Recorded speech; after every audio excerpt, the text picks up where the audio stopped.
সবাইকে আমন্ত্রণ জানাচ্ছি ইজি বিজ্ঞান বই থেকে। এই পর্বে আমরা দিনাজপুর বোর্ড ২০২০-এর একটি সৃজনশীল প্রশ্ন সমাধান করব। ইজি বিজ্ঞান বই থেকে সমাধান করছি এবং এটি তোমার অষ্টম অধ্যায় থেকে দেয়া হয়েছে। প্রথম প্রশ্নটার দিকে একটু খেয়াল করে দেখি, মাটি কাকে বলে? মাটি হচ্ছে নানা রকম জৈব অজৈব পদার্থের মিশ্রণ। দেখো, আমরা যদি লিখি উত্তরটা এরকম যে নানা রকম জৈব আর অজৈব রাসায়নিক পদার্থের মিশ্রণকে মাটি বলা হয়ে থাকে। এরপরে হচ্ছে উদ্ভিদের জন্য মাটির বায়ুবায়ন গুরুত্বপূর্ণ কেন? প্রথম জিনিসটা হচ্ছে বায়ুবায়ন জিনিসটা কি?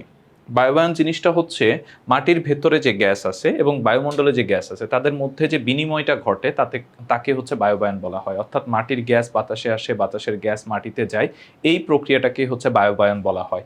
এখন এই বায়ুবায়ন উদ্ভিদের জন্য ভীষণ গুরুত্বপূর্ণ, কারণ এই বায়ুবায়নের ফলে তোমার হচ্ছে গ্যাসের আদান প্রদান ঘটে থাকে। এখন মাটিতে থাকা গ্যাসের সবসময় বায়ুমণ্ডলে থাকা গ্যাসের বিনিময় হতে থাকে, অর্থাৎ বায়ুমণ্ডলে গ্যাস মাটিতে যায় এবং মাটিতে থাকা গ্যাস বায়ুমণ্ডলে চলে আসে। এই প্রক্রিয়াকে মাটির বায়ুবায়ন বলা হয়। মাটিতে দ্রবীভূত অক্সিজেন পানিতে অদ্রবণীয় অনেক খনিজ পদার্থকে ভেঙে দ্রবণীয় পদার্থে পরিণত করে, যা পরে মাটিতে থাকা পানিতে দ্রবীভূত হয় এবং পরে উদ্ভিদে স্থানান্তরিত হয়। এর মাধ্যমে উদ্ভিদের আয়ন হিসাবে খনিজ পদার্থ গ্রহণ করে, তাই উদ্ভিদের জন্য মাটির বায়ুবায়ন গুরুত্বপূর্ণ। তাহলে বিষয়টা বুঝতে পারতেছো যে যখন হচ্ছে বাতাসের গ্যাস মাটিতে যাবে তখন বাতাসের গ্যাসের সাথে অক্সিজেন মাটিতে যাবে। এই অক্সিজেন মাটির মধ্যে বিভিন্ন রকম হচ্ছে অদ্রবণীয়, পানিতে অদ্রবণীয় পদার্থকে দ্রবীভূত করে। দ্রবীভূত হলে উদ্ভিদ পানির সাহায্যে সেগুলো হচ্ছে সে গ্রহণ করতে পারে, যার ফলে উদ্ভিদের পুষ্টি গুণাগুণ বা পুষ্টির যে চাহিদা আছে সেটা মেটানো সম্ভব হয়, ফলে উদ্ভিদের হচ্ছে বৃদ্ধি ঘটে। তার মানে বায়ুবায়ন উদ্ভিদের বৃদ্ধির জন্য ভীষণ গুরুত্বপূর্ণ। তমালের বাবা স্বর্ণের বিভিন্ন সামগ্রী তৈরির সময় কয়লা ব্যবহার করেন। তাদের গ্রামে হঠাৎ করে বন্যা হওয়ায় তার বাবা রান্নার সুবিধার্থে গ্যাসের সিলিন্ডার কিনে আনেন। বন্যার সময় এক ধরনের তলানি জমা হওয়ায় পরবর্তী সময়ে তমালদের এলাকায় জমিতে খুব ভালো ফসল উৎপাদিত হয়েছে। প্রশ্ন হচ্ছে, তমালদের এলাকার জমিতে ভালো ফসল উৎপাদনের কারণ ব্যাখ্যা করো। এই যে শেষ লাইনটা দেখো, বন্যার সময় এক ধরনের তলানি জমা হওয়ায় পরবর্তী সময়ে তমালদের এলাকার জমিতে খুব ভালো ফসল উৎপাদিত হয়। এই যে তলানি জমা হওয়া, এইটাকে বলা হয় হচ্ছে পলি পড়া। এটাকে বলা হয় হচ্ছে পলি পড়া। পলি পড়ার ফলেই হচ্ছে মূলত সেখানে ফসল ভালো উৎপাদিত হয়েছে। যে তমালদের এলাকায় বন্যা হওয়ার কারণে জমিতে পলি মাটি জমা হয়েছে, তাই তমালদের এলাকায় জমিতে ভালো ফসল উৎপাদিত হয়েছে। পলি মাটির পানি ধারণ ক্ষমতা বেশি। পলি মাটির কণাগুলো ছোট হওয়ায় এরা পানিতে ভাসমান আকারে থাকে এবং এক পর্যায়ে পানির নিচে থাকা জমিতে পলি আকারে জমা পড়ে। পলিমাটিতে জৈব পদার্থ ও খনিজ পদার্থ থাকে, তাই পলিমাটি খুবই উর্বর হয়। পলিমাটির কণাগুলো দানাদার হয়, এতে উদ্ভিদের জন্য প্রয়োজনীয় পুষ্টিকর উপাদান বেশি থাকে, তাই ফসল ভালো উৎপাদিত হয়। এখানে খেয়াল করে দেখো কি কি আছে, যে পলিমাটিতে জৈব ও খনিজ পদার্থ থাকে, পলিমাটি খুবই উর্বর হয়ে থাকে, পলিমাটির কণাগুলো দানাদার, এতে উদ্ভিদের জন্য প্রয়োজনীয় পুষ্টিকর উপাদান বেশি থাকে।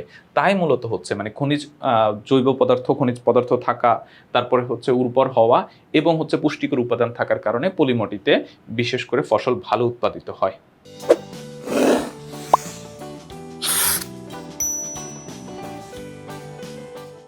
এরপরে দেখো, উদ্দীপকের স্বর্ণ তৈরির কাজে ব্যবহৃত উপকরণ ও রান্নার সুবিধার্থে ব্যবহৃত উপকরণ দুটির মধ্যে কোনটি প্রক্রিয়াকরণ একটি জটিল শিল্প প্রক্রিয়া? একটু খেয়াল করে দেখো, একটা হচ্ছে তোমার এই যে স্বর্ণ তৈরির সামগ্রীর সময় কয়লা ব্যবহার করেন, একটা হচ্ছে কয়লা, আরেকটা হচ্ছে সুবিধার্থে গ্যাস সিলিন্ডার কিনে আনেন, অর্থাৎ গ্যাস। তাহলে এই যে গ্যাস আর কয়লার মধ্যে কোনটি প্রক্রিয়াকরণ জটিল শিল্প প্রক্রিয়া, সেটা আমাদেরকে ব্যাখ্যা করতে বলা হয়েছে। তো অবশ্যই হচ্ছে এই ক্ষেত্রে তোমার গ্যাসের প্রক্রিয়াকরণ জটিল শিল্প প্রক্রিয়া। উদ্দীপকের স্বর্ণ তৈরির কাজে ব্যবহৃত উপকরণ হলো কয়লা এবং রান্নার সুবিধার্থে ব্যবহৃত উপকরণ হলো প্রাকৃতিক গ্যাস। প্রাকৃতিক গ্যাস, কয়লার মধ্যে প্রাকৃতিক গ্যাস প্রক্রিয়াজাতকরণ একটি জটিল শিল্প প্রক্রিয়া। নিচে এই সম্পর্কে আলোচনা করে মতামত দেওয়া হলো। প্রাকৃতিক গ্যাসের প্রক্রিয়াকরণ একটি জটিল শিল্প প্রক্রিয়া, যেটি কয়েকটি ধাপে সম্পন্ন হয়। সাধারণত যেখানে গ্যাস কূপ পাওয়া যায় সেখানে এর প্রক্রিয়াকরণ করা হয়। প্রক্রিয়াকরণ অনেকাংশ নির্ভর করে গ্যাসের গঠন, অর্থাৎ এতে বিদ্যমান অন্যান্য পদার্থের উপর। সাধারণত গ্যাস কূপে গ্যাস থাকা বেনজিন ও বিউটিন ঘনীভূত করে আলাদা করা হয়। প্রথম কাজ কিন্তু এটা না, প্রথম হচ্ছে যে তোমার হচ্ছে খনিতে কিন্তু তেল এবং হচ্ছে গ্যাস দুইটা একসাথে থাকে, তেল আর গ্যাস দুইটা একসাথে থাকে। তো প্রথম কাজ হচ্ছে তেল এবং গ্যাসকে আলাদা করা।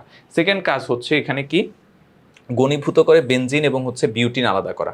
তারপরে এরপরে হচ্ছে এটাকে নিরোধকের মধ্য দিয়ে চালনা করা। নিরোধক মানে হচ্ছে সালফিউরিক অ্যাসিডের মধ্য দিয়ে চালনা করা হয়, যার ফলে এর মধ্যে যে পানিটা আছে পানিটা শোষিত হয়ে যায়।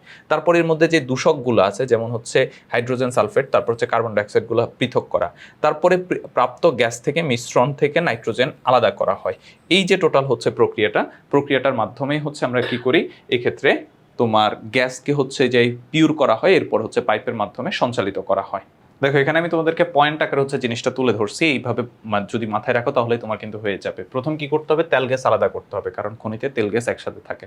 তারপর হচ্ছে কি করতে হবে, তোমার ঘনীভূত করে বেনজিন এবং বিউটিনকে আলাদা করতে হবে। তারপরে কি করতে হবে, নিরোধকের মধ্যে চালনা করা হয়, নিরোধকের মধ্যে চালনা করে হচ্ছে গ্যাসের পানিকে অপসারিত করা হয়। তারপরে হচ্ছে দূষকগুলা, কার্বন ডাইঅক্সাইড, তারপর হচ্ছে হাইড্রোজেন সালফেটের মতো যে দূষকগুলা গ্যাসের মধ্যে থাকে সেগুলো আলাদা করা, তারপর নাইট্রোজেনকে আলাদা করা। এরপরে হচ্ছে যেটা পাওয়া যায় সেটাই হচ্ছে মিথেন হিসেবে আমাদের বাসাবাড়িতে সাপ্লাই দেওয়া হয়। এরপর দেখো অন্যদিকে ভূগর্ভের কয়লা খনি থেকে মেশিনের সাহায্যে কয়লা উত্তোলনের জন্য দুটি পদ্ধতি আছে, একটি হলো ওপেন পিট মাইনিং আর অন্যটি হলো ভূগর্ভস্থ মাইনিং। সাধারণত কয়লার স্তর ভূপৃষ্ঠের কাছাকাছি থাকে বলে ওপেন পিট মাইনিং পদ্ধতি বেশি ব্যবহৃত হয়। মেশিন দিয়ে ভূগর্ভ থেকে কয়লা তোলার পর কনভেয়ার বেল্ট দিয়ে সেগুলো প্রক্রিয়াকরণ প্লান্টে নেওয়া হয়। সেখানে কয়লার সাথে অন্যান্য পদার্থ যেমন ময়লা, শিলাকণা, ছাই, সালফার এগুলোকে পৃথক করে ফেলা হয় এবং কয়লাকে ব্যবহার উপযোগী করা হয়। তাই বলা যায় কয়লা প্রাকৃতিক গ্যাস প্রক্রিয়াজাতকরণের মধ্যে সহজ প্রক্রিয়াকরণ। তাহলে এখানে কি কি করতে হয়, প্রথমে হচ্ছে উঠাইতে হয়, উঠানোর পরে হচ্ছে বেল্টের মাধ্যমে কি করা হয়, প্লান্টে নেওয়া হয়, বেল্টের মাধ্যমে প্লান্টে নেওয়া হয়। তারপরে এর মধ্যে ময়লা, শিলাকণা, ছাই, সালফার এগুলোকে আলাদা করা হয়ে থাকে। তারপরে হচ্ছে এটা ব্যবহার উপযোগী করা হয়ে থাকে। তো এই ছিল আমাদের এই পর্বে আলোচনা। পরবর্তী পর্ব অন্য সৃজনশীল প্রশ্ন নিয়ে আলোচনা করব। এই প্রশ্নগুলো খুব সুন্দর লিখিত আকারে পেতে চাইলে অবশ্যই ইজি বিজ্ঞান বইটি সংগ্রহ করে ফেলতে হবে।